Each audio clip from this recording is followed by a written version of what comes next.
Argentina. Años Argentina trató de ir adaptándose a la ola y bueno, zafó de la manera que pudo zafar. Menem subiéndose al liberalismo, no le quedaba otra tampoco, porque todos los países adherían al consenso de Washington, la globalización era hegemónica, no tenía mucha alternativa. Quizás lo podías hacer de una manera diferente. Después Kirchner adhiriendo a la globalización por izquierda, al progresismo internacional. Y hoy vemos que queda eso todavía. Hay una resaca de eso que no se entiende hacia dónde quiere ir, porque yo creo que el problema del PJ, justamente, uno de los grandes problemas, más allá de las diferencias en el modelo económico que sostengo, mantienen el espacio en el que estoy, es el posicionamiento en materia internacional. El peronismo adherido a la internacional progresista no va a ningún lado, y lo que hizo Cristina de pelearse con Trump es lo peor que podría haber hecho. Encima sin siquiera mirar lo que pasó en Brasil, porque Lula gana porque arregla con el Departamento de Estado. Están los cables, están las noticias. El Departamento de Estado le dio el visto bueno. Terminan arreglando con los demócratas. Cristina se acaba de picar el boleto para mí en ese sentido con lo que hizo. Y más en un mundo que tiende al multipolarismo, en donde el hegemón de cada región, de cada como se dice ahora, estado continente, estado civilizacional, son términos que se están usando, ¿no? Porque podemos hablar de Rusia, Eurasia, todo lo que China contiene bajo su órbita, Estados Unidos en América. eh, Ir a pelearte de la manera estúpida en la que lo hace Cristina, porque si me decís que te peleas por una cuestión de interés nacional bajo algún aspecto geoestratégico, bueno, listo, vaya y pase, está bien. Pero pelearte por una cuestión que hace encima al ámbito jurídico penal, me parece un error grave y encima el seguidismo del peronismo en esa. Así que creo que por ese lado el progresismo tiene un problema grande. Y después, bueno, Milei, el problema que tienen los libertarios también, no entienden el mundo en el que están, porque ellos son liberales. El mundo se cierra en el sentido de proteccionismo, de vuelta a la frontera, a las naciones, la identidad, los valores. Y lo de Milei es solamente la agenda, si querés, de alguna manera es una estética, es una postura, no es que lleva una agenda de nueva derecha o de derecha, no tiene nada que ver. Lo que pasó con Zelensky marca, marca también algo, me parece ahí en ese sentido, el posicionamiento que tienen. Y eso erosiona su base electoral también, porque para mí el voto del PRO lo perdió todo. No tiene nada que ver la cosmovisión que tienen los del PRO, Cambiemos y buena parte del que votó Milei con lo que hace Milei. No se sienten identificados con eso. Sí, pero el tema es qué hacemos nosotros de acá para adelante. Claro, lo que pasó, pasó, ellos que se arreglan las piñas, pero ¿qué hacemos nosotros? Que nos hacen pelear entre Yerba y Moreno, que Cristina o Kicillof, y ahí andamos bollando y nos tienen a todos divididos. Ese es el problema. Acá creo que la mayoría somos peronistas, entonces, ¿qué hay para hacer? El único que presentó dos propuestas que leí yo, que fue del de Ayerbe y el de Moreno. Te puede gustar más o menos cada uno, pero tiene una propuesta, que no se lo veo, no hay en otro lado propuesta. Ese es el problema. Y la propuesta de Guillermo y de Principios y Valores creo que es bastante clara. Después, como decís vos, te puede gustar o no, pero viendo las opciones que tenés en la oferta electoral, para mí Kicillof es inviable. Todo lo que perteneció y fue parte al gobierno de Alberto Fernández es inviable. No tienen propuesta tampoco, porque dice, uno quiere ser presidente y no sabe para qué. Y las propuestas que tienen pertenecen a un mundo que ya no existe, porque ellos siguen con la idea de la globalización, con la idea de la posindustrialización, todas las cuestiones que tienen que ver con la Agenda 2030, que está media caduca ya también, porque no tiene lugar con la llegada de Trump, con Putin, con todo lo que está pasando. Y ellos siguen en esa. Ahora quizás la quieren matizar un poco más, porque ven hacia dónde se corrió el electorado, pero en el fondo ellos lo sienten, son socialdemócratas. La mayoría, y esto yo lo digo sinceramente, yo, más allá de mi pensamiento, mis ideas, yo no veo muchos dirigentes que tengan la visión hacia dónde va el mundo, sacando tres, y me van a putear, pero son los únicos que veo, que son Moreno, Pichetto y Villarruel. Después habrá que ver qué modelo económico tiene, que a Villarruel no se le escuchó hablar mucho de cuál es la visión. Yo creo que tiene un modelo, una visión que puede disparar para el liberalismo o un modelo tipo desarrollista, agroindustrial, depende. Y hay que ver qué es lo que hace ella también, qué sé yo. Y Pichetto lo mismo, pero son los que hoy te plantean posiciones y política, que es hacia donde se entera el mundo. Pichetto de una manera clara con la propuesta del nacionalismo defensivo, quedó de las fronteras. El otro día cuando estuvo que dijo lo del charanguito, la volvió del charanguito, se quedaron todos con eso, pero después planteó algo muy interesante en relación a las grandes multinacionales y las empresas nacionales. Yo tengo una posición crítica sobre el rol que ocupa Mercado Libre hacia el interior de la Argentina, ¿no? Por la destrucción de pequeñas y medianas empresas. Pero Pichetto planteó algo que me parece interesante, que dice: yo prefiero a Mercado Libre, una empresa nacional que compita en el mundo, a que venga Amazon y la termine de destruir. Y después hizo otro ejemplo en relación a Starlink y Clarín.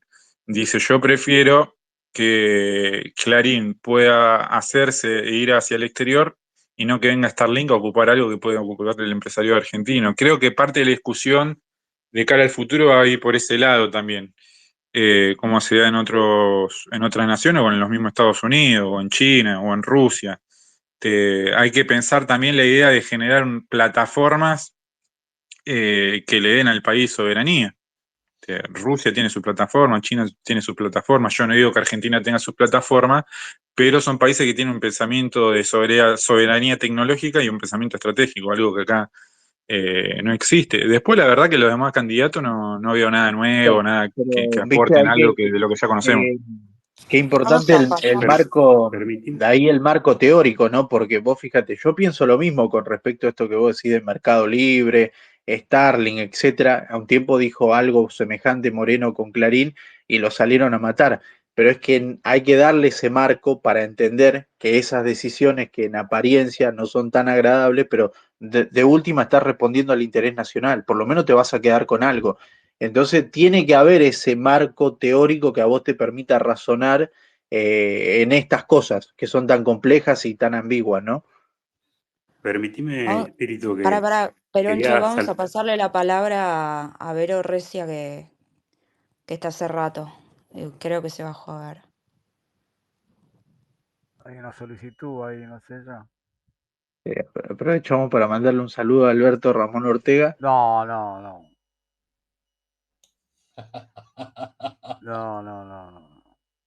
Hoy no es día de pelotudeces.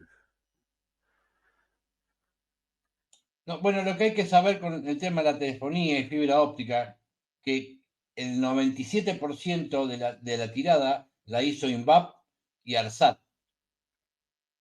Las compañías multinacionales solo usufructúan lo que hace el Estado. Pasa con las autopistas, pasa como con la mayoría de las cosas que Samisa las hace el Estado y los usufructúa un privado. De eso tenemos que hablar también.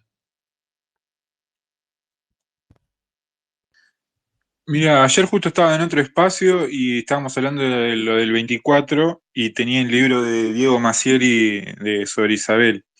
Y justo había enganchado una frase que decía que Argentina no era un país subdesarrollado, sino un país descapitalizado y culturalmente colonizado. Esa es la situación en la que estamos. Imagínate que Isabel lo decía eso hace prácticamente 49 años atrás, más 50. Y lo que hay que generar es capital, claramente. No se puede construir una nación, no se puede distribuir la riqueza si vos no tenés un capital y no tenés riqueza para distribuir. Y Bueno, Argentina es un país eso nos pasó en descapitalizado. 2013, Cristian. Esa fue la clave de la salida de Moreno del gobierno de Cristina. Esa fue la discusión de 2013 con Kicillof y la vertiente progresista del gobierno. Cómo pasar qué hacer ante el crecimiento de consumo ya resuelto, o sea, en crisis porque ya la gente tenía todo lo que podía comprar, y la guita que le sobraba, estábamos, como dice Guillermo, tirando las ensaladas o comprando dólares, cómo ir a un sistema de inversión y de capitalización de empresas a través de esa inversión, un sistema de inversión nacional. Y bueno, Cristina decidió lo que decidió. Peroncho y después Fast. No, justamente cuando quise intervenir era para saludarla a la periodista y para permitirle hablar, porque quería saber su opinión sobre algún tema, pero se bajó, así que ¿Se fue? sigan hablando. Pero, qué cagado. Bueno, ya terminen de chupar la media a la periodista, ¿vale? Porque ya, muchachos. Ah, pero la bancó, Ya, la es más, bancó, la ahuyentaron de tanto que le chupó la media. la bancó fuerte, Verónica. Llamala, Sí, ¿la tal podés cual. decir Yo que la vuelva? miré, ahora que la vi, me acuerdo. Estuvo en TLV1 cuando se presentaron todos los médicos. Este muchacho acá que cambia siempre de perfil, el señor Fast, ¿por qué levanta la mano? ¿Está saludando o qué está haciendo? Bueno, saludo como corresponde. Saludo a todo el espacio. Lo primero que quiero decir, que me pone muy contento, en verdad lo digo, de ver a la compañera veneciana en el espacio. Y le manifiesto aquí frente a los compañeros mi admiración profunda a ella, a su reflexión política y al amor que tiene por la Argentina. Y le transmito que la hemos echado mucho de menos los compañeros. Deseo que se recupere y que esté bien y cuando tenga tiempo y energía que nos venga a visitar de vez en cuando, que se baje de la nube y nos venga a ver.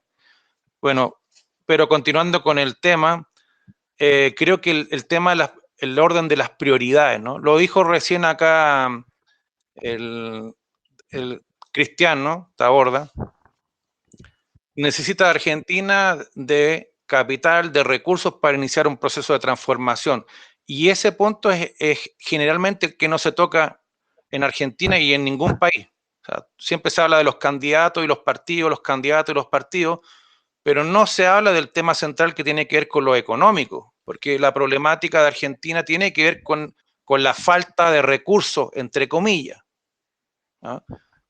Pero ustedes saben muy bien que de falta de recursos Argentina no tiene nada. Argentina es un país multimillonario.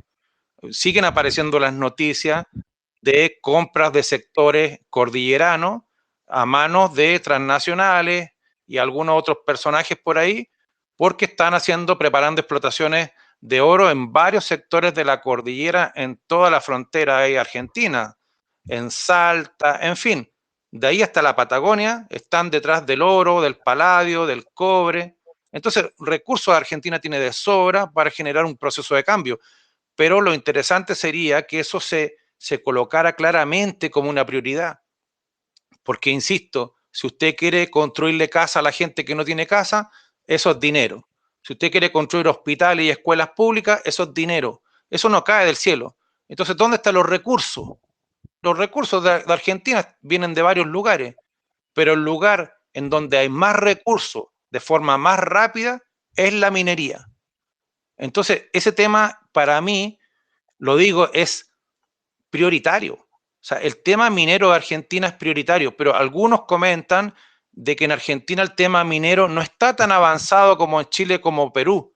Y eso no es correcto. Está errado eso. Porque cuando uno busca la información en inglés, francés, alemán, hebreo sobre el tema de la minería en Argentina, se van a encontrar que tienen todo mapeado el territorio argentino, designado cada zona por los minerales que tiene y en qué cantidad existen ahí. Entonces ustedes duermen en un colchón de riqueza que es una cuestión que les vuela la cabeza. Y voy a terminar diciendo esto porque esto hay que repetirlo de verdad como propaganda de Coca-Cola, ¿no? A comienzos del 2024, en La Rioja, en un solo yacimiento, encontraron 124.000 toneladas de oro que permitirían a la Argentina pagar 23 veces la deuda externa. ¿Dónde están los partidos políticos, los dirigentes, los futuros candidatos hablando de este tema? ¿Dónde están? ¿Dónde están las pancartas, las banderas para salir a marchar que diga que el oro tiene que ser del pueblo argentino, tiene que ser una empresa estatal la que explote, la que refine, la que funda el tema de la minería.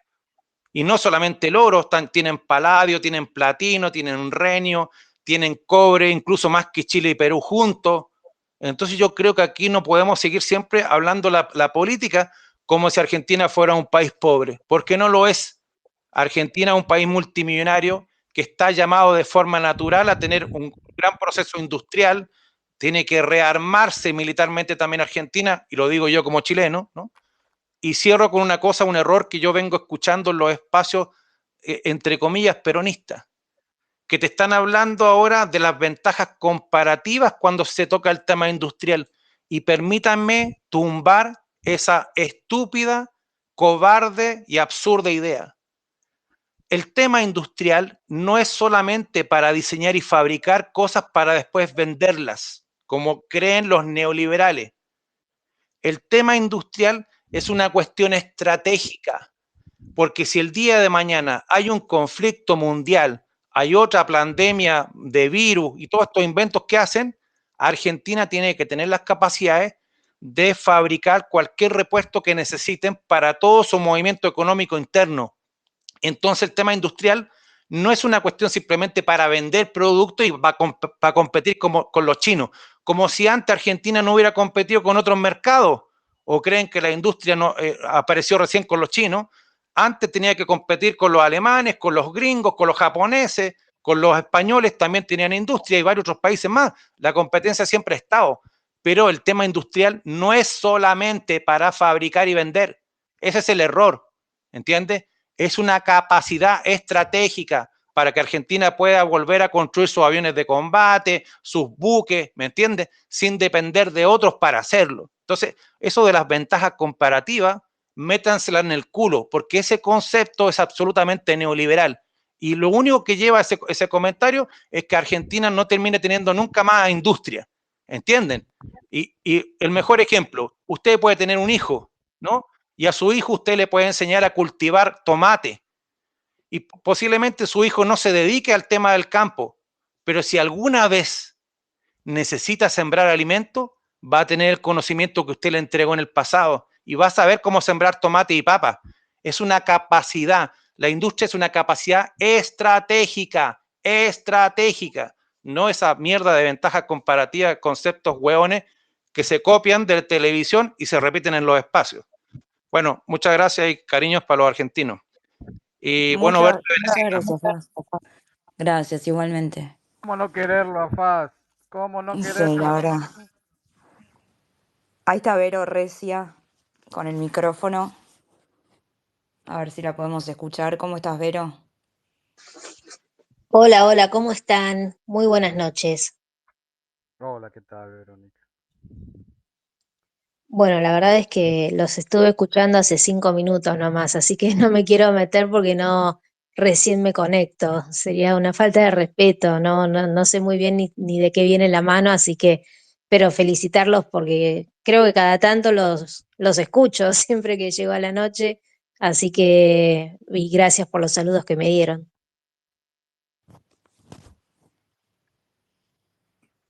Bueno, quería hacer una aclaración. Cuando se habla de ventajas comparativas, es ricardiano eso, no es neoliberal. De hecho, el neoliberalismo se pelea con lo ricardiano. Las ventajas comparativas, es decir, de hecho, cuando vos decís, quiero pagar la deuda con oro que tengo en mi territorio, es una ventaja comparativa. Estás pagando a través de un recurso que vos posees en demasía la deuda que tomaste. Pero no es comparativa, es estratégica porque te sacas de encima la pata que al fin y al cabo te termina dirigiendo por el tema de la deuda. Bueno, pero lo estás usando a través de la herramienta de ventaja comparativa, que es de la economía. Sí, poner el nombre que quieras, pero primero es una cuestión estratégica, primero y principal. No, pues si no se pelea la ventaja comparativa con la estratégica, de hecho es estratégico, porque es la explotación de los recursos que vos tenés a mano. Si bien entiendo lo que le dice para la competencia, que es la comercial, no te alcanza para, cuando no significa que eso sustituya una forma de que vos tengas de industrialización sobre algunas cosas como ya sea los bienes bélicos, son cosas distintas. Pero la ventaja comparativa es ricardiana. De hecho, el globalismo se pelea con la ventaja comparativa en cierto punto.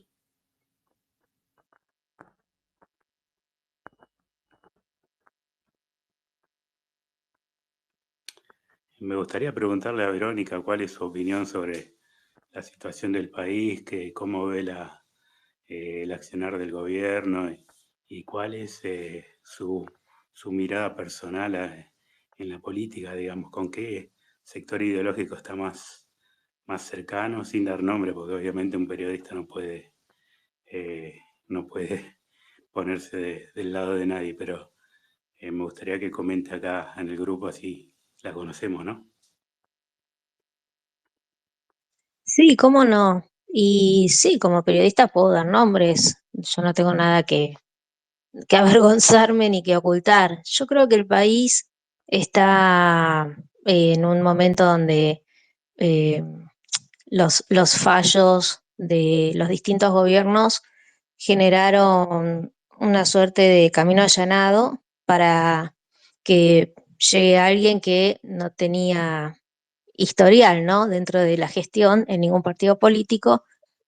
Y eso es lo que estamos viviendo ahora. El problema con Milei es que enfrente se encuentra una oposición totalmente desmantelada y que tampoco funciona como oposición, pero vienen fallando las oposiciones desde hace bastante tiempo. Así que es, es un poco desolador el panorama porque siempre terminan, no sé si les pasa a ustedes, pero muy pocas veces uno siente que va a votar con, con un candidato que digamos, que de verdad le parezca que va a hacer las cosas bien, sino que se conforman con el menos malo.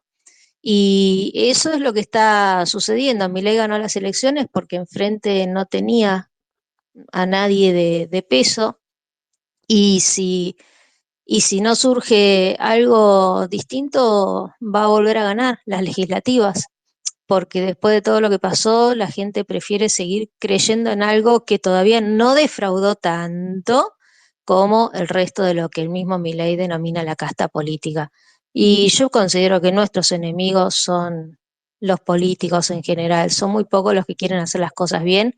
El sistema está muy sucio, muy perturbado y la verdad es que últimamente para llegar a ser un político tenés que ser una persona muy miserable porque es lo peor de la especie humana lo que llega a estar en esos ámbitos. Y lo digo porque como periodista muchas veces me tocó ir a conferencias de prensa, entrevistar a políticos, ir a supuestas asambleas donde hablan de cómo luchar contra la droga y se juntan todos los intendentes y vos ves toda la previa que los rodea, toda la seguridad y todo, encima ves a los policías con uniformes, fumando, con una actitud de desprecio total por la dignidad, por mantener las formas y es muy desalentador cuando vos los escuchás fuera de cámara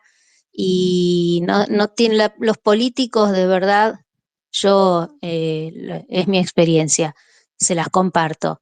Viven en una nube de pedos permanente donde daría la sensación, vamos a decirlo así, que lo que más les preocupa es, bueno, estar con la putita de turno y no mucho más. No están conectados en su mayoría con lo que realmente nos incomoda en la vida cotidiana.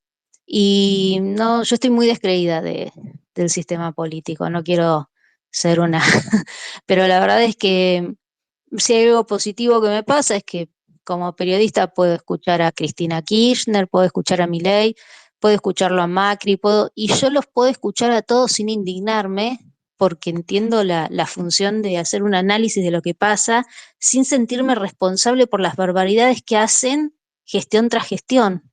No, es muy difícil. De todas formas, hay congresistas que puede ser que valgan la pena, así como hay funcionarios públicos que seguramente también, como hay periodistas, que es mi caso, que podemos estar equivocados o no, pero que no recibimos sobres, así que siempre hay excepciones. En la general, lo que digo es que el país está muy mal porque, porque nosotros nos conformamos siempre con el menos malo, eso es lo que veo. Mira, yo tengo una opinión de que como que la oposición acá está tomando una postura de esperar, como que están esperando que el gobierno choque la calecita, que la choque del todo, y bueno, vuelven ellos como salvadores, una cosa así, No, porque mágicamente, están ¿no? todos de acuerdo. Mágicamente piensan volver. Pero yo No, tengo la sensación de que el sentido común de la gente está corrido ya digamos, de la opinión cercana al kirchnerismo. Es como que están buscando algo un poco más de racionalidad, algo más que tenga un perfil más nacionalista. No sé si opinas lo mismo. Mira, yo creo que la oposición lo que no tiene es agenda propia. Están todo el día atrás de la zanahoria de Milei, todo el día. Y la gente que todavía cree que hay una oposición que pueda hacer las cosas mejor que Milei. Si yo fuese parte de ese grupo de personas, salgo a las calles, pero no para pedirle a Milei por los jubilados, salgo a la calle para pedirle a los míos por los jubilados. ¿O acaso no tienen buen número en el Congreso? ¿Por qué tienen que estar esperando a ver si anulan o no anulan un decreto? ¿Por qué no sacan una nueva ley de jubilación? ¿Por qué no sacan una nueva ley que tenga que ver con lo que nos interesa a nosotros?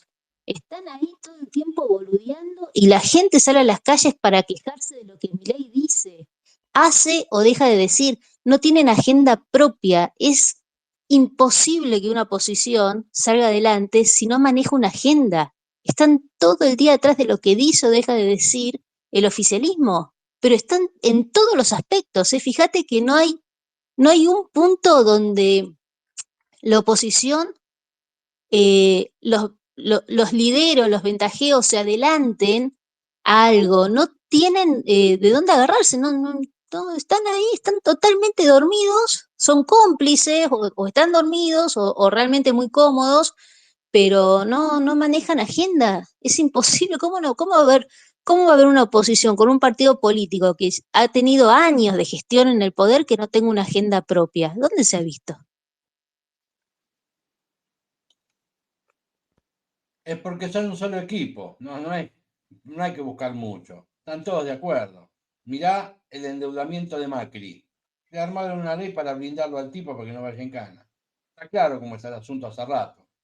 Con 3 legisladores y un senador le aprobaron todas las leyes. Una locura esto. Están todos de acuerdo. El tema que manda acá es otro. Entonces nadie saca los pies del plato. Están todos de acuerdo. Todos patean contra la Argentina, contra el pueblo. Entonces es difícil. No hay oposición, no existe la oposición. Y fíjate que esto pasa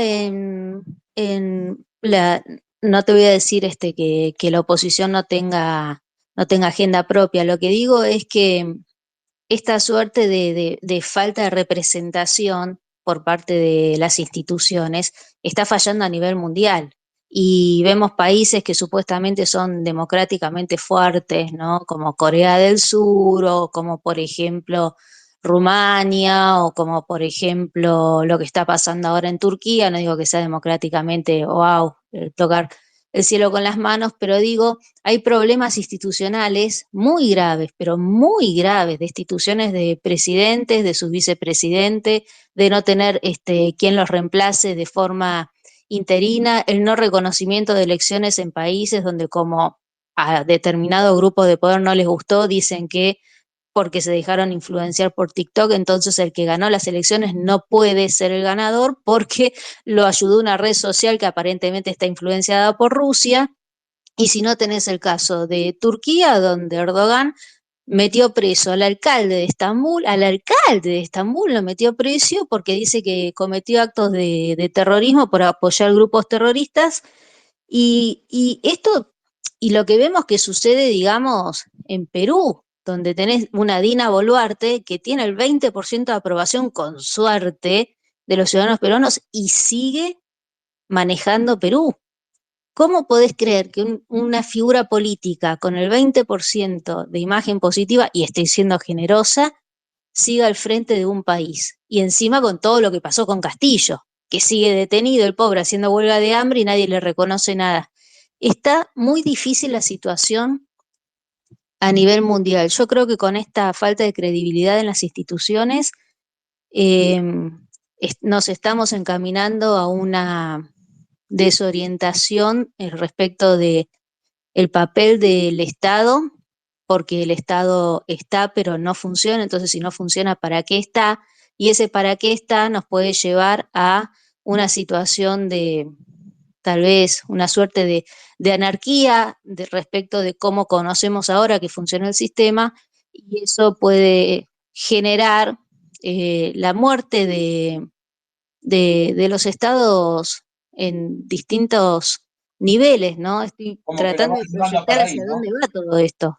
Nos van llevando para esto, para después poner los científicos y sacarse los políticos encima, como estamos pensando todos.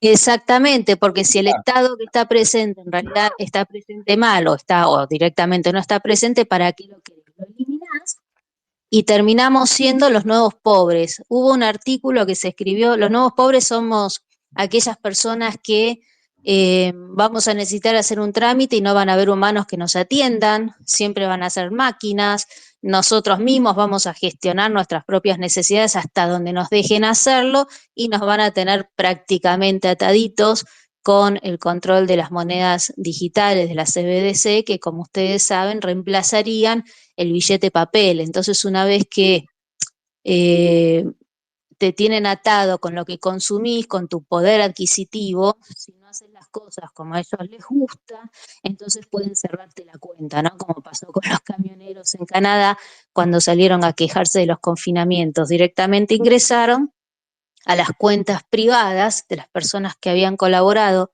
con esas manifestaciones y les cerraron las cuentas, se las congelaron. Y esto pasó supuestamente en Canadá, superdemocracia, super país libre. Así que yo veo que no creo que lleguemos a eso. Me da la sensación que son pasos que se van siguiendo, pero si uno tiene que ir, así como la oposición está siempre atrás de la zanahoria, nosotros como personas no tenemos que estar atrás de esa zanahoria, tenemos que mirar hacia adelante y tratar en algún sentido de estar prevenidos, ¿no? Pero vos ves que esto se acrecentó con el tema de la pandemia, todo esto que mencionás, la crisis institucional y lo que mencionaste recién. Y bastante que sí, porque eh, lo que pasó con la Organización de la Mundial de la Salud fue una muestra muy, muy fuerte, ¿no? De cómo se acallaron voces disidentes que tenían que ver nada más y nada menos que con la salud de las personas, ¿no? Eh, Hoy me tocó hablar sobre la crisis financiera que atraviesa la ONU, y buscando información me encontré con que ustedes saben que a la ONU, los países miembros de la ONU tienen que pagar un determinado porcentaje de su Producto Bruto Interno, así como una cuota, ¿no?, que se paga a la organización internacional. Bueno, Estados Unidos dice es el mayor contribuyente y después por bastante menos le sigue China, creo que después estaba Japón, una más o menos, ¿no? Una cosa así, ahora no tengo los números acá. Pero en la cuestión de, ustedes saben que de la ONU dependen muchos organismos. Uno de esos organismos puede ser la Organización Mundial de la Salud, pero también está la de los cascos blancos, que son las fuerzas de paz, donde la ONU lleva militares, ¿no?, para garantizar la paz y la seguridad en determinados lugares del planeta. Ustedes saben que los que más fuerza humana, digamos, o sea, los que más hombres aportan a esta fuerza de paz a nivel mundial son todos países que no tienen nada que ver con las potencias mundiales que actualmente están en guerra. Por ejemplo, dentro del top 10 no vas a encontrar a Rusia, no vas a encontrar a Estados Unidos, no vas a encontrar al Reino Unido, tampoco vas a encontrar a Francia, En cambio, sí vas a encontrar dentro de las grandes potencias, si querés, la India, pero después tenés países como, no sé, ay, ahora que no me acuerdo, pero son países muy, muy pequeños, ¿no? Al lado de todos estos que son los más belicosos. Y ya a partir de ahí vos decís, ¿cómo puede ser que el organismo que se encarga de la seguridad y de la paz a nivel mundial tenga en sus mayores aportantes los que menos hombres llevan para los cascos de la paz? Entonces, cuando nada tiene sentido, te llevan a decir, sí, yo me voy, yo me retiro de la Organización Mundial de la Salud, me retiro de la UNESCO, me retiro de la Organización Mundial Internacional del Trabajo, de la de Comercio, si en definitiva todos violentan esas reglas, ¿no? La Naciones Unidas dice que se cometen crímenes de guerra, no importa de qué país, se cometen crímenes de guerra y no pasa nada. Entonces, ¿para qué están? ¿Qué son? ¿Una suerte de declaración diplomática y nada más? Y vos decís, sí, nos vamos, pero se pierde esa credibilidad, ese sostén que te da a nivel institucional, tener una estructura de gobierno clara y precisa. Y eso es, en algún punto, yo no sé si positivo o negativo, porque no tengo la bola de cristal, pero viendo quiénes son los que manejan para que nada funcione, me da la sensación que es para que ellos sigan haciendo las cosas mal. Eh, si me preguntás a mí, creo que la pandemia adelantó bastante, pero también la pandemia abrió los ojos de muchas personas, así que para mí es incierto lo que va a suceder de acá en adelante. Yo creo que está todavía muy peleada la situación, eso es lo que pienso. Ahí está pidiendo palabra Hago Canta Claro, Gracias, que, Vero. que nunca habló. Hola, buenas noches compañeros, ¿cómo andan? ¿Se escucha bien? Sí. Buenas noches, sí, se escucha bien. ¿Cómo andan? Bueno, saludo al místico, un compañero que nos conocemos, seguramente ahora me va a reconocer la voz. Es mi novio. También Otro novio, quiero... místico, por favor. hola. Otro tipo más, místico. Bueno, Soy bueno, de también quiero saludar carne especialmente al compañero Paz, que desde Chile ahí lo escuché, ya lo escuché varias veces y me da mucho orgullo y placer escucharlo pensando en que también el general Perón pensaba en la unidad estratégica de Argentina y Chile, que bueno, la historia nos marca que no siempre es así, pero bueno, escuchar sus palabras y el énfasis que pone y en las cosas que dice me pone muy contento.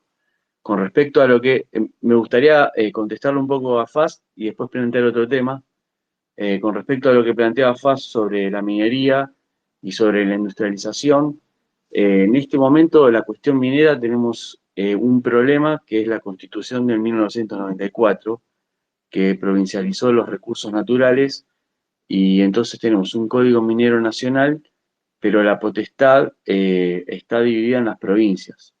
Entonces, bueno, yo conozco particularmente el caso del uranio. El uranio pasó de ser un mineral estratégico como un mineral, un combustible, y ahora ya se provincializó, perdió el estatus de estratégico en este gobierno de Milei, y hay varios yacimientos, hay un yacimiento particularmente en la zona de Mendoza que está explotado en un 20%, o sea, hay un 80% de mineral en la tierra listo para extraer, que no se extrae porque hay un fallo del Superior Tribunal de Justicia de la provincia que declaró constitucional una ley que tiene 2 artículos o 3, que es la 7722, que impide el uso, o sea, es una forma indirecta, esa ley es una forma indirecta de impedir la actividad minera en la provincia. La ley dice más o menos, prohíbase en el territorio de la provincia el uso de ácido sulfúrico y ácido, no me acuerdo, los medios de lixiviación en la minería. O sea, en otras industrias se puede, en la minería no. Artículo 2, archive 6, bla, bla, bla. Bueno, no hay un fundamento, no hay nada. Esa ley fue declarada constitucional. Entonces, a lo que voy es que es un poco más complicado de lo que plantea el compañero. Yo coincido con su análisis, pero esa empresa estatal que él planteaba es, en el caso de los minerales nucleares como el uranio, es la Comisión Nacional de Energía Atómica. en Argentina. Eso no está sucediendo. Hace más de 20 años, hace 30 años que no se extrae un gramo de mineral de uranio, primero porque el gobierno de la década del 90 interrumpió la producción, y después porque los distintos lobbies ambientalistas, que hoy sabemos que es parte del soft power imperial británico, fueron haciendo su trabajo. Entonces un montón de gente bien intencionada y digamos, convencida, persuadida por esos medios, ahora piensa en la minería y piensa en el cuco, no piensa en un medio de desarrollo. Pero también hay otra realidad, que es que no hay una, o sea, esa minería, esa actividad económica no genera un bienestar o un beneficio ni para la población ni una riqueza para el país, justamente como efecto de la provincialización de los recursos naturales y minerales en particular, en este caso que estamos hablando. Después, por otra parte, la cuestión de la industrialización. Nosotros desde el peronismo apostamos no solamente a la producción de materia prima, sino a la industrialización, porque ahí es donde tenemos trabajo. No sé si vieron un video de Marcelo Gullo que anda dando vueltas, donde cuenta que en la década, o sea, antes del golpe del 76, Argentina tenía el mismo Producto Bruto e Industrial que Brasil, teniendo mucha menos población, y un desarrollo tecnológico bastante envidiable y puntero en la región. Bueno, el golpe que hoy conmemoramos justamente vino a romper eso. Pero no terminó ahí la cosa. Como dice Juan Rattenbach, esto que estamos viviendo, incluso la Constitución del 94 y todo lo que viene después, es un efecto de la posguerra. La guerra no terminó el 10 de junio del 82. Los ingleses no se olvidaron que Argentina le hizo frente y le puso un límite. Por supuesto que ahora, como también estaban diciendo los otros compañeros, la geopolítica cambió. Es un momento particular de la historia del mundo, y hay que ver cómo se reconfigura. Tenemos la esperanza de que en este momento podamos resurgir de las cenizas y retomar aquel camino que se había interrumpido en el 76. Y el tema puntual, bueno, después para responder un poco a Verónica también, lo que decía sobre toda la mugre que ve en la política, queda claro que esto que a los peronistas de Moreno nos endilgaban hoy, cuando lo puteamos a Kicillof, que pasó en su carroza, o sea, choreándole a las madres de Plaza de Mayo, transformaron el camión en una carroza donde no son capaces de caminar 10 cuadras del Congreso a la Plaza de Mayo. Entonces, la forma de luchar contra eso es siendo íntegros y siendo cabrones. No hay política de buenos modales, salvo con arreglos espurios y corrupción. Entonces, cuando a nosotros nos dicen que son unos desubicados, bueno, sí, porque nosotros vamos a trabajar por el bien común. Después está la cuestión moral, la cuestión de, bueno, pero si trabajamos por el bien común, bueno, esa tiene que ser la base. Y puntualmente el tema que quería plantear, hablando de Kicillof, el gobierno provincial de Kicillof, a través del director general de Cultura y Educación de la provincia de Buenos Aires, está rompiendo la escuela secundaria. No sé si están al tanto que hubo unos cambios este año, a partir de este año. Los pibes no repiten más, o sea, te puedes llevar todas las previas que querés, pero la condición es que después tenés que recursar. ¿Cuál es el efecto a largo plazo de esto? Que se va a romper el sistema secundario como lo conocemos ahora. Una gran fábrica de comunidad organizada, como es la escuela secundaria, donde en el momento de la vida en que desarrollamos los vínculos, nos conocemos, y en muchos casos los amigos de la vida son los de la secundaria, y además que nos da una perspectiva universalista de conocimiento y de apertura de cabeza, que después nos permite tomar decisiones y saber dónde estamos parados. Eso lo hace la secundaria. Eso es lo que van a romper. lo que están haciendo es copiar el sistema de la preparatoria de Estados Unidos, más parecido a lo que nosotros tenemos en la facultad, de que va uno, cursa una materia. Eso impide la formación y la consolidación de los vínculos humanos. Entonces, que Kicillof se venga a ser peronista, a mí realmente me enoja muchísimo, y bien puteado estuvo hoy y todo el gobierno que iba en ese camión, porque lo que están haciendo es atentar contra la Argentina, desde la provincia de Buenos Aires. Así que esto me parece un tema de suma gravedad, que no lo escucho en ningún lado, y que ojalá que, bueno, si hay alguien acá que lo pueda retomar e investigar y publicar, sería muy bueno, porque están haciendo un cagadón grande como una casa. Así que bueno, muchas gracias por darme la posibilidad de hablar. Muy bueno, Jau. Me interesó eso que dijiste del uranio. Quería preguntarle a Peroncho, a ver si él se acuerda, porque eh, ¿qué pasó con la mina esa? Pues yo acuerdo que en la época de privatizaciones, ya estoy como Macri ya. Las privatizaciones, porque lo que dice él pasó en la década del 90. Hubo una avanzada sobre la industria nuclear argentina que al final, de alguna manera, el turco pudo detener. Y una de las cuestiones era la mina esa de Mendoza. Y le quería preguntar si no es posible, yo la verdad no recuerdo y ahora no puedo, intenté googlearlo, pero cuando abro otra pestaña se me empieza a trabar el space, así que lo voy a hacer por acá preguntándole a ustedes. Eh, Porque me parece que la ley esa que se hizo en Mendoza fue justamente para proteger el uranio. Porque en el menemismo lo que se hizo fue terminar con la fábrica, no sé si se llama fábrica de agua pesada que había en el sur. No, perdón, compañero, si me permitís, te cuento. Sí, a ver, Bueno, la fábrica de agua pesada está en Arroyito, Neuquén. en Neuquén, sí. El yacimiento que estamos hablando está En Mendoza, en Mendoza, en el departamento de San Rafael, sí, en el sur. sí, sí. Se llama Sierra Pintada.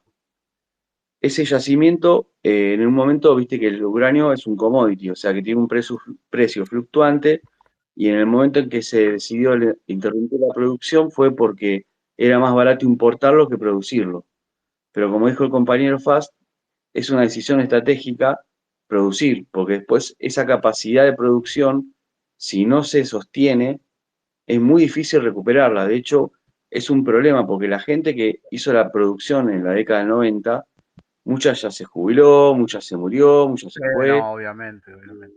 Claro, no, pues yo decía Entonces, porque yo recuerdo una discusión en la época y el tema era de que había una avanzada sobre la mina de uranio, la querían privatizar y de que no y de que la no sé, yo no me acuerdo si hubo una negociación o qué pasó, ¿entendés? Pero me parece que la respuesta, no estoy defendiendo ninguna posición, no estoy preguntando. Me parece que la la posición ley a la que defensiva me fue la refería ley fue la ley esa, Mundial. hacer esa La ley. ley a la que me refería, Pero ¿entendés lo que te digo? De que se hizo como una cuestión defensiva para que no sea privatizable al estar prohibida la claro, no, extracción. Pero no sé, por eso pregunto, porque la verdad lo recuerdo como un tema que sucedió entre todos, en todo el quilombo de la época, ¿no? Porque fue todo a la vez los claro. trenes y todo. Bueno, la ley a la que me estoy refiriendo puntualmente es la ley provincial 7722, Pero, si la querés googlear. pero ¿de qué año es? Eso es lo que te pregunto, para ver si es. El año no me lo acuerdo, sinceramente. Claro, por eso te digo, porque el tema, lo que pasa es que el tema ese justamente no fue de los más hablados, pero sí, No, acá no. Pero Mendoza fue un despelote. claro, bueno, me imagino que en Mendoza sí, pero acá en Capital no. Quedó como culto dentro de todo el quilombo de las privatizaciones, junto con el cierre de la planta de agua pesada, que pasó de Que es la largo. más grande del mundo. La Claro, planta de agua No, pesada que tenemos es la más grande sí. del mundo. claro. Claro, bueno, el tema de la planta agua pesada es otro tema interesantísimo que está, digamos, pero es otro tema. Por un lado está el tema de la minería, por otro lado está el hecho de que Argentina logró la capacidad de completar el ciclo de combustible nuclear. Esto es, producir todos los procesos que van desde la producción de la materia prima hasta La pastilla. lo del desarrollo de la tecnología para las aplicaciones, ¿no? Haciendo una analogía, digamos, si uno es como tener la oveja, la hilandería y la fábrica de pullover. Sería eso el ciclo de combustible nuclear, ¿no? Claro, y estábamos Entonces, desarrollando las centrifugadoras también.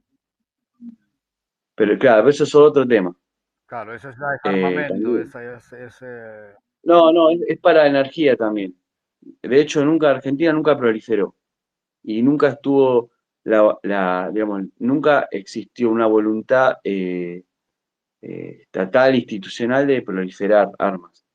Ni siquiera en las 3 primeras épocas, la Comisión Nacional de Energía Atómica tuvo desde el 50 de la fundación hasta el 83 3 presidentes, los 3 marinos. El último fue Castro Madero, que, bueno, marcó gente y bueno, todo lo que hoy justamente estuvimos conmemorando. Pero Kilial, el contraalmirante Kilial, Iraola Goitía, que fue el primero, ellos que eran también la Marina, nunca trabajaron para proliferar armas, sino que lo que buscaban era desarrollar primero conocer, porque cuando empezaron era todo una incógnita. Cuando Perón manda a crear la Comisión de Energía Atómica era más que nada para investigar qué era eso que se estaba haciendo. Entonces lo trajo a Richter, bueno, eso es toda la historia. Pero con respecto al tema nuclear, digamos, de proliferación de armas, escrito por Jorge Sábato, que fue el gran tecnólogo argentino, el padre de la metalurgia nuclear en Argentina. Él tiene también un libro, un texto, explicando por qué no es conveniente para la Argentina proliferar armas nucleares. O sea, no es por pusilánimes, o sea, no es por boludos, no es por tontos, ni por... O sea, es una decisión estratégica que se sostuvo a lo largo de los años hasta el día de hoy. Y gracias a esa decisión estratégica de Estado, digamos, política de Estado, Argentina logró llegar, junto con la capacidad de enriquecer uranio, pudimos entrar al grupo de proveedores nucleares y fue la simiente del Mercosur, eso después, ¿no? Pero bueno, nos fuimos por las ramas. bueno, yo te Puntualmente, saqué porque me surgió eso en la cabeza cuando y pude atrapar el recuerdo, ¿viste? No pude sintetizar, entonces por eso pregunté. Y como sé que Peroncho es de tener información sobre el pasado, vamos a decirlo, él capaz podía recordar qué había pasado exactamente con eso. No porque vos no supieras, digo, ¿no? Sino porque, bueno. está bien, para circular la palabra, me parece bien. No, y aparte nosotros, no sé, vos sos joven, me parece. ¿Cuántos años tenías cuando pasó eso? Y nosotros No, bueno, yo en esa época era chico, era claro, adolescente. nosotros éramos grandes y bueno, fue más que nada por eso, ¿no? Porque vos no supieras Bueno, muy bueno lo tuyo, Jabón, la verdad, un buen aporte. Bueno, gracias. Faz parece que quería contar algo ahí. Veo la mano Sí, levantada. lo que decía recién acá el compañero con respecto al uranio te demuestra una vez más que Argentina de pobre no tiene nada, ni tampoco Argentina es un país rico. Argentina es un país multimillonario, porque tiene múltiples orígenes de riqueza como pocos países tienen en el planeta, ¿no? Pesca, su minería.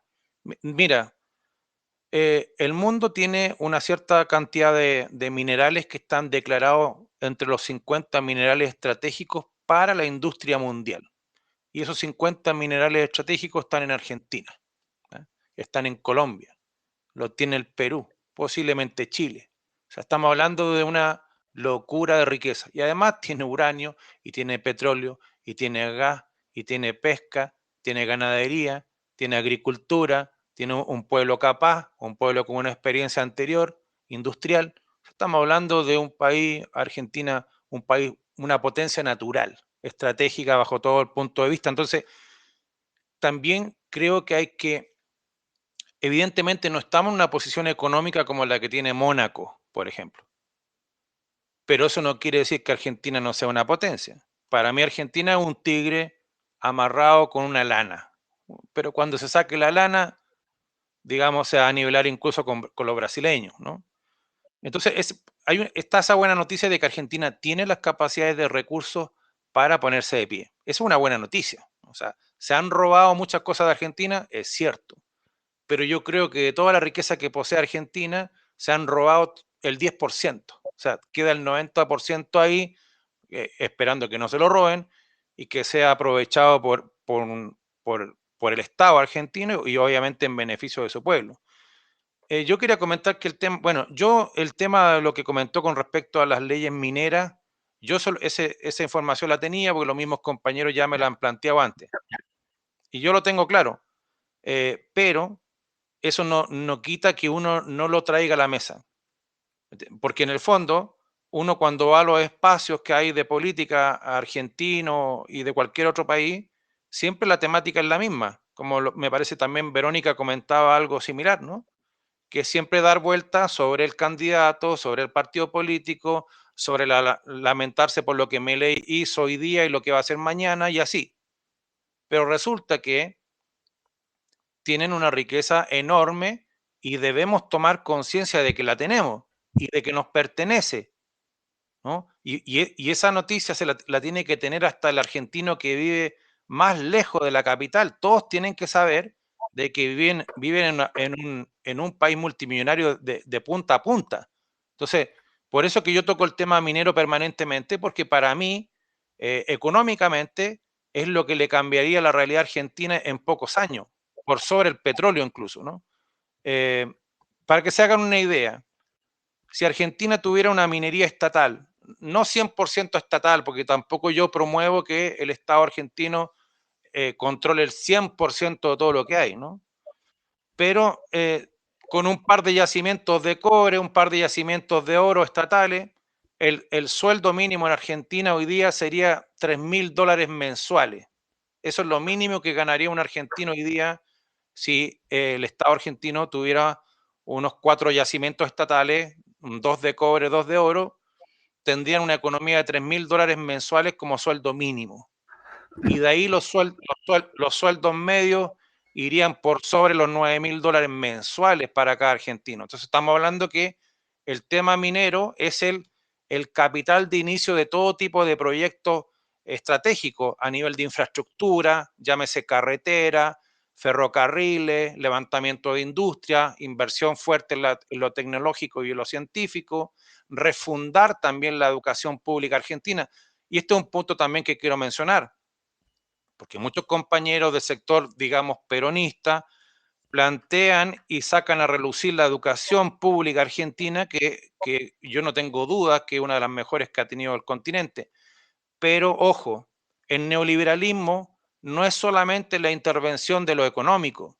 Yo lo sé muy bien porque soy chileno, digamos, tengo la experiencia de estar comiéndome el neoliberalismo ya casi 50 años. Entonces, el neoliberalismo cuando se instaló en mi país no solamente removió todo el sector bancario, comercial, sino lo que hace el neoliberalismo a espaldas del pueblo es sacar de raíz el sistema de educación pública y de educación pública y privada, lo saca de raíz e instaló uno completamente nuevo de educación pública y de educación privada nuevo, pero con una lógica neoliberal.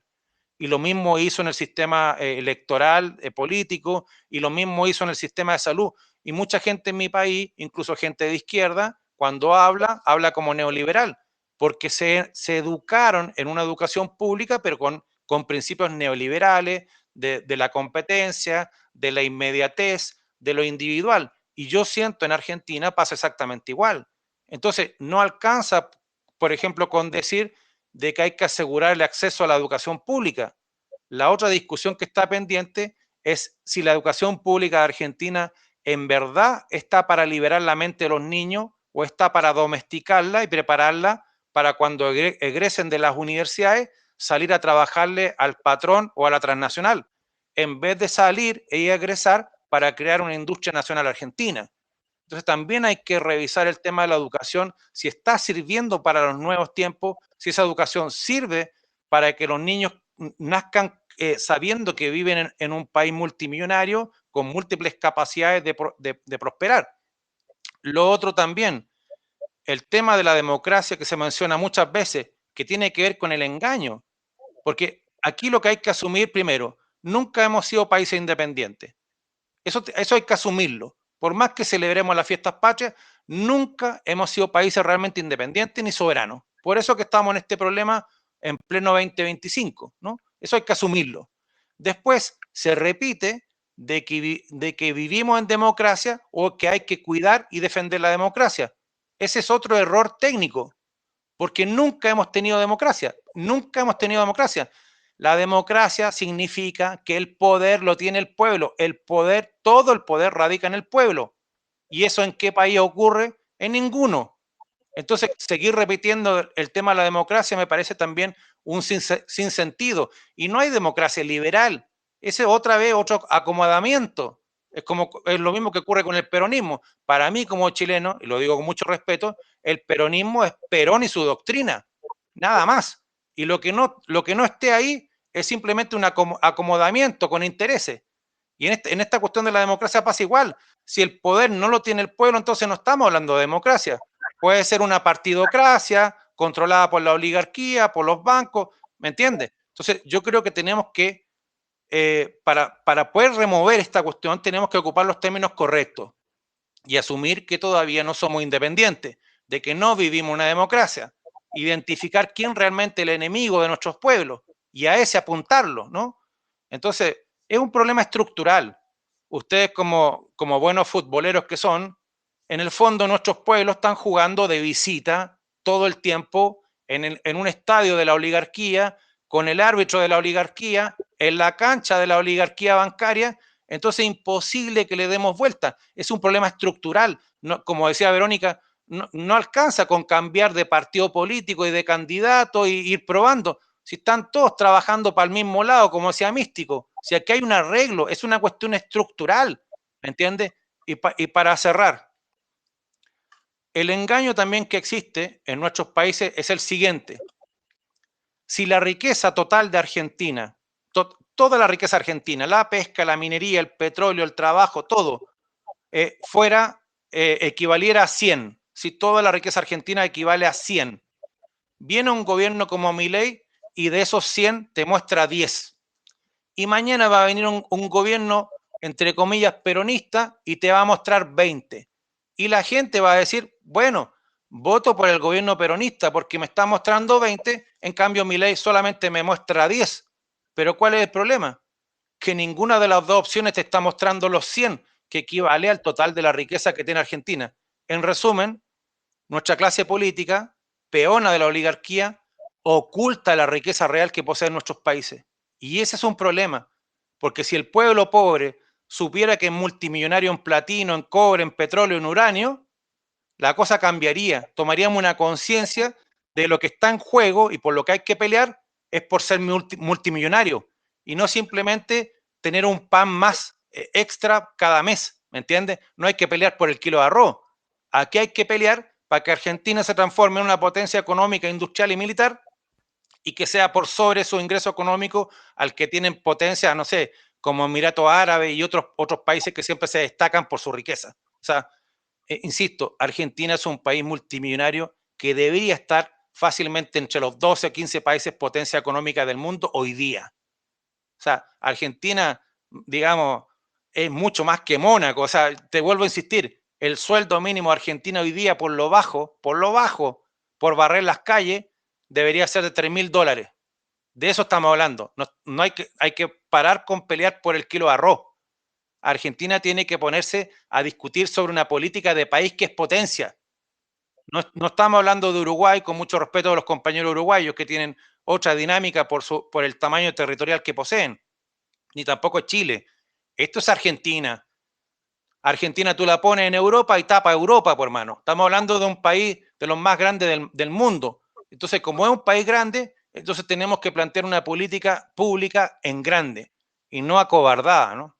Pero bueno, agradezco el micrófono y yo no tengo ninguna duda, absolutamente, pero ninguna duda, que Argentina se va a poner de pie y pronto. Y a mí como chileno eso me conviene también, lo digo, porque detrás de Argentina nos vamos todo el resto de los países, por la libertad real de nuestros pueblos. Viva la Argentina, viva Perón, viva su pueblo, weón. Lo vamos a ver al pueblo argentino paseando por las calles con una sonrisa de oreja a oreja, weón. No tengo absolutamente ninguna duda de eso. Bueno, gracias, Faz, por las Gracias, palabras. Faz. Bueno, si alguien quiere agregar algo o iniciar algo, yo me voy a quedar un rato más y así que Cali, yo me voy a dormir, pero hay una cosa que justo decía Fast. Acá nos viene hablando de deuda constantemente, nos cargan la deuda, nos hablan de deuda y de lo único que se habla es de eso. Jamás se habla de riqueza, siempre se habla de deuda. Eso culturalmente te desmoraliza. Hay unos programas de Vero Recia en Criterio Periodístico que están en YouTube. Vero fue una de las primeras que empezó a entrevistar seguido a Héctor Giuliano, que es no sé si es economista, creo que es economista él, o no sé qué título tiene, pero bueno, tiene 11 tomos sobre deuda pública y siempre habla sobre cómo salir de esta trampa de la deuda perpetua, así que recomiendo esos programas que valen oro y están en el canal de Vero en Criterio Periodístico en YouTube.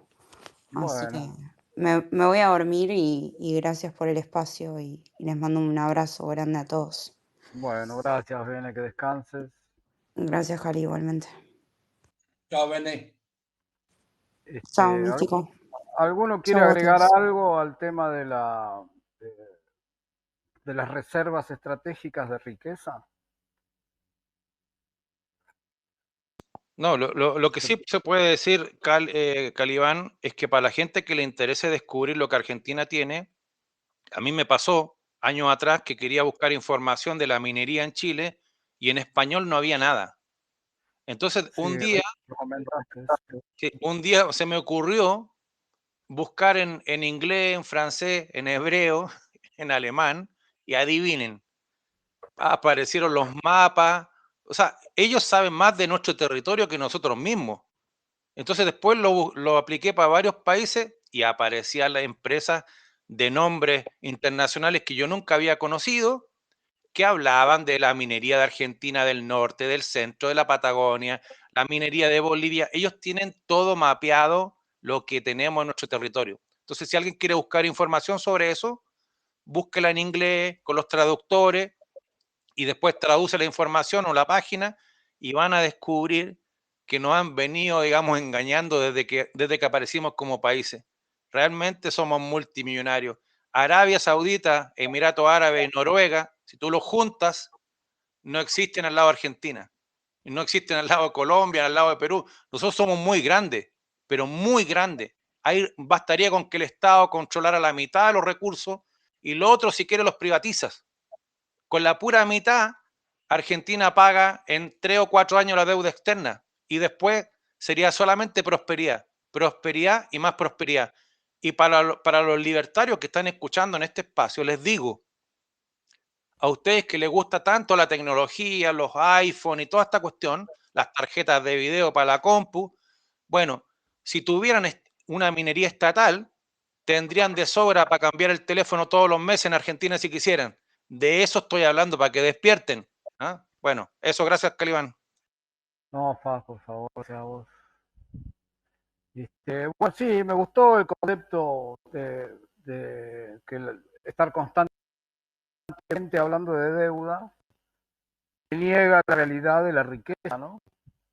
La riqueza potencial, la riqueza posible.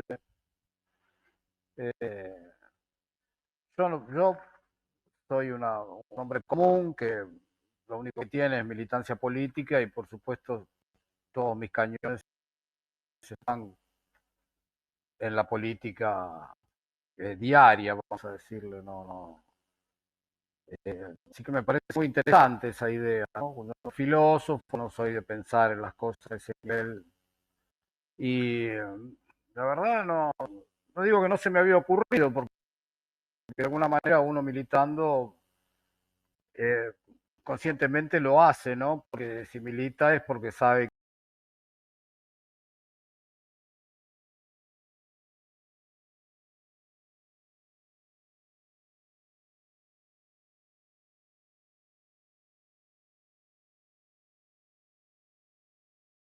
la nefasta en que uno vive, si no, no lo haría directamente.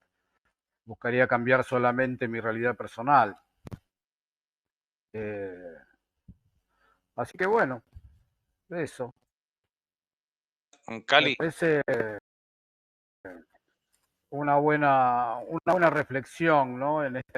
Justamente venimos en estos meses donde la deuda ha acaparado toda la conversación mediática y tuitea bueno, en Twitter está más disperso, hay más temas para hablar, no se habla más temas.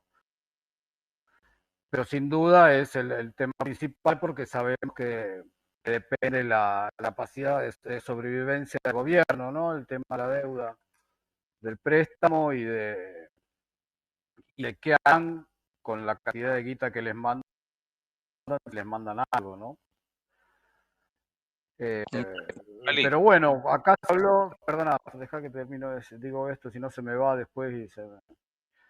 Acá se habló, lo dijo el doc, Peroncho lo dice siempre, lo de organizarse y qué sé yo, pero el doc habló en otro espacio, lo dijo acá también, del hecho de que los dirigentes de la oposición no tienen agenda propia. Lo dijo también la compañera periodista esta, que el tema de la falta de agenda, de la falta de mostrar un proyecto de país, un proyecto de futuro y qué sé yo. Yo agregaría, porque también se planteó el hecho de que desde nuestros lugares, de los que lo tengan, de los lugares de militancia, de los lugares de participación, se induzca a los referentes o a los dirigentes a hacerlo. Así que incluiría en eso el hecho esto que acabo de decir, lo que surgió de lo que dijo Fal, de salir de la niebla de la deuda y empezar a hablar de la riqueza, de que empiecen a hablar de la riqueza potencial y de lo que significa como posible en acciones del futuro. Mucho de la política tiene que ver no solamente con leer la historia y conocer la historia reciente y pasada, tanto del país como de las propias ideologías o doctrinas que uno milita, sino también con la capacidad de imaginar, ¿no? Y de desear el futuro, de la esperanza, de los individuos que militamos, ¿no? Los colectivos que pueden generar entre todos una esperanza común, sino que cada uno internamente tiene una esperanza de que con su pequeño grano de arena genere algún cambio, ¿no? Con esa teoría del leteo de la mariposa. Así que bueno, si alguien quiere agregar algo, le doy 5 minutos y me voy a dormir, chicos, que yo mañana tengo que laburar y la verdad estoy medio cansado. Una cosa, Calibán, con respecto a lo que acabas de decir para cerrar. Esto de la riqueza argentina para bajarlo más a suelo, esta mentira de la deuda externa, es como que tú ganaras 5 millones de dólares mensuales en tu trabajo, en tu laburo, y yo te dijera, Calibán, pero por favor, ten cuidado con tu deuda. Y tú me dices, ¿cuál deuda? Claro. Debes $1 y tienes un año para pagarlo, $1, pero ganas 5 palos verdes mensuales. Entonces te meten miedo con el tema de la deuda cuando en verdad cuando pone la deuda argentina al lado de la riqueza que tiene Argentina y la deuda es como un grano de sal. Por eso que es tan importante transparentar la riqueza del país para, digamos, agarrar el concepto deuda y meterlo al tacho de la basura. Y para cerrar, vuelvo a hacer hincapié en el oro de La Rioja, esas 124.000 toneladas que fueron descubiertas en La Rioja el año pasado, que según los cálculos permitiría que Argentina pagara 23 veces su deuda externa. Si ustedes separan ese oro en 23 partes, la primera parte la ocupan para pagar la deuda externa y chao con la deuda. Con la segunda pueden mandar a construir 1000 hospitales de primer nivel de 4000 camas en toda Argentina de forma simultánea y les queda dinero. Con el tercer fardo mandan a construir 10.000 escuelas públicas completamente nuevas en toda Argentina en un año. Faltarían empresas constructoras para levantar esa infraestructura en Argentina. Imagínate la cantidad de laburo que habría para electricista, arquitecto, ingeniero, obrero, bla, bla, bla, bla. O sea, de esa riqueza estamos hablando, Calibán. Y agarráis el cuarto grupo de oro de La Rioja y mandáis a reconstruir todo el sistema ferroviario simultáneamente en toda la Argentina hasta la Patagonia. De eso le estoy diciendo. Y esa riqueza que estoy hablando aquí está en un solo yacimiento minero. Y Argentina, por lo bajo, debe tener más de 500 yacimientos similares que el de La Rioja. Solamente en oro. Y ahí podríamos pasar al cobre, al paladio, al platino, bla, bla, bla. O sea, Argentina es...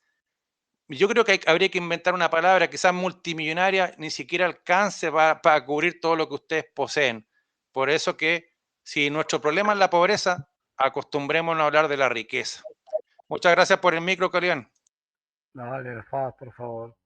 Bueno, gente, les agradezco haber compartido el espacio conmigo. Yo me voy a dormir. Igual si me ven aparecer en una hora en algún otro espacio, no se sorprendan porque acostumbro a tener insomnio, así que para acá me acuesto y me quedo dando vueltas en la cama. Así que nada, eso, para que no crean que se estoy echando ni me estoy yendo por otra cosa. Les agradezco a todos la presencia y bueno, cuando vean otro espacio están invitados todos a participar. Les mando un abrazo y buenas noches.